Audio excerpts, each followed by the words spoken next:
सातारा जिल्ह्यातील कोरेगाव तालुक्यातील रहमतपूर शहरासह परिसरातील गावामध्ये डेंग्यूने थैमान घातले आहे. सर्वसामान्य नागरिक, लोकप्रतिनिधी व डॉक्टरही डेंग्यूच्या डंखाने घायाळ झाले आहेत. पाणी साठवणुकीचे बॅरल, रांजण, हौद, फ्रीज, टायर यासह गावातील पडझड झालेली घरे व रिकाम्या जागेत वाढलेल्या झाडाझुडपात डासांची मोठ्या प्रमाणात पैदास होत आहे.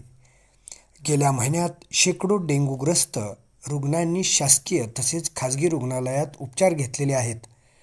आजही खाजगी रुग्णालयात डेंग्यूग्रस्त रुग्णांची गर्दी मोठ्या प्रमाणात होत आहे. रहमतपूर नगरपरिषद परिसरातील ग्रामपंचायती डेंग्यूचा प्रादुर्भाव रोखण्यासाठी विविध उपाययोजना राबवत आहेत. परंतु डेंग्यू आटोक्यात येत नसल्याने नागरिकांचे आरोग्य धोक्यात आले आहे. नमस्कार, आम्ही डॉक्टर मनीष कुमार जंगम, रहमतपूर नगर परिषद रहमतपूर येथेच मी गेली 30 वर्ष वैद्यकीय व्यावसायिक म्हणून कार्यरत आहे. सध्या पावसाळ्याचं वातावरण आहे. बऱ्याच प्रकारचे इन्फेक्शन्स आपल्या इथं आढळून येत आहेत. बऱ्याच प्रकारचे रुग्ण येत आहेत. प्राधान्यानं आता सध्या डेंग्यूचा फैलाव फारच आहे. कारण कसं झालं की जसा कोरोना होता तेव्हा कोरोना हा डॉमिनंट व्हायरस होता. आज डॉमिनंट व्हायरस हा कोरोना सबसाईड झाल्यामुळं आज डेंग्यूनं बऱ्यापैकी म्हणजे डोकं वर काढले. आणि अशा अवस्थेमध्ये या सगळ्या गोष्टीपासून जर स्वतःला वाचवायचं असेल, सगळ्यात महत्त्वाची गोष्ट की सगळ्यात आपल्या परिसराची स्वच्छता, किंबहुना आपल्या आसपास असणाऱ्या सर्व स्वच्छ पाण्यामध्ये सुद्धा डेंग्यूचे जंतू वाढतात, आळे वाढतात. एडिस इजिप्ती नावाचा जो डास असतो त्याच्यातून ते प्रादुर्भाव होतो. आणि हा जो व्हायरस आहे, हा डेंग्यू व्हायरस हा एकदा इन्फेक्शन झालं पेशंटला की बऱ्यापैकी विचित्र प्रकारचे कॉम्प्लिकेशन्स देऊ शकतो. खरं तर माझं जे रहमतपूर गाव आहे, रहमतपूर गावाच्या आसपास 27-28 खेडे वाडे वस्ती आहेत. जवळजवळ पंचक्रोशीमध्ये सर्वच भागातून प्राधान्यानं रुग्णांची संख्या दिसते आहे. आता काही काळ रहमतपूर प्रॉपर नगरपालिकेच्या एरियामध्ये पण भरपूर पेशंट होते. आता थोडंसं ते प्रमाण कमी झालं आहे.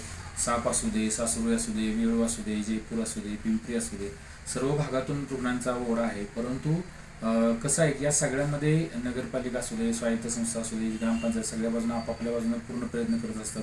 त्याचप्रमाणे सरकारी वैद्यकीय आस्थापनासुद्धा भरपूर काम करत असतात. परंतु तरीसुद्धा प्रादुर्भाव आपल्याला आटोक्यात का आणता येत नाही याचं खरं कारण म्हणजे लोकांच्या मध्ये सुद्धा काही जी जनजागरण आहे ते फार महत्त्वाचं आहे. की डेंग्यूपासून मी नुसतं म्हणजे जसे मध्ये एक घोषवाक्य होते की मी माझं कुटुंब माझी जबाबदारी, तसं माझं कुटुंब डेंग्यूमुक्त ही सुद्धा माझी जबाबदारी असली पाहिजे. आणि त्यासाठी मला परिसरात असणाऱ्या सर्व मोकळ्या टाक्या पाण्याच्या असतील, बांधकामं चालू असतील तर तिथलं पाण्याच्या टाक्या असतील त्या स्वच्छ असल्या पाहिजेत किंवा कोरड्या झाल्या पाहिजेत. त्यानंतर त्या जे आळ्या वाढतात डेंग्यूच्या त्या ज्या जागा आहेत त्या सर्व मग पडकी घरं असतात, आसपासची जुनी घरं असतात. काही ठिकाणी असं असतं की त्या भागात कोणी जात नाही, पण गवत वाढलं असतं, झुडपं वाढले असतात, तिथं पाणी साठलं असतं, तिथं सुद्धा वाढ होऊ शकते. आणि मग हा एक मच्छर जाऊन गेला की आपल्या कुटुंबामध्ये दोघा तिघांना चालू तर एका घरात 4-4, 5-5 लोकांना डेंग्यू झाले असे बघतो आपण. आणि डेंग्यूची लक्षणं अशी असतात की डोकं प्रचंड दुखतं, ताप येतो, मळमळ होते, उलट्या होतात, थकवा येतो, डिहायड्रेशन होतं. अशा अवस्थेमध्ये पेशंट अत्यंत ग्लानी येते, चक्कर येऊन पडतो. बऱ्याचदा अशा प्रकारचे पेशंट इथे येत असतात. परंतु या सगळ्या कंडिशन्समध्ये जर विचार केला तर पेशंट या स्टेजला जाण्यापूर्वी प्राथमिक स्थिती की जर लक्षणं वाटली तर प्रथमतः स्वतः तपासून घेतलं पाहिजे, सगळ्यात महत्त्वाची गोष्ट. आणि जर आपल्याला हे एक्सपोजर नको असेल, अशा प्रकारच्या इन्फेक्शनजवळ आपल्याला जायचं नसेल किंवा इन्फेक्शन आपल्याला आलं नाही पाहिजे तर आपला परिसर स्वच्छता ही सगळ्यात महत्त्वाची गोष्ट आहे. जर डेंग्यू झाला तर काय करायचं याबाबत जर विचार करायचा म्हटलं तर प्रथमतः चांगल्या डॉक्टरांचा सल्ला घ्या. त्यानंतर सगळ्यात महत्त्वाची गोष्ट की डॉक्टरांची जी लिहिलेली औषध ते वक्तशीर घेणं फार महत्त्वाचं आहे.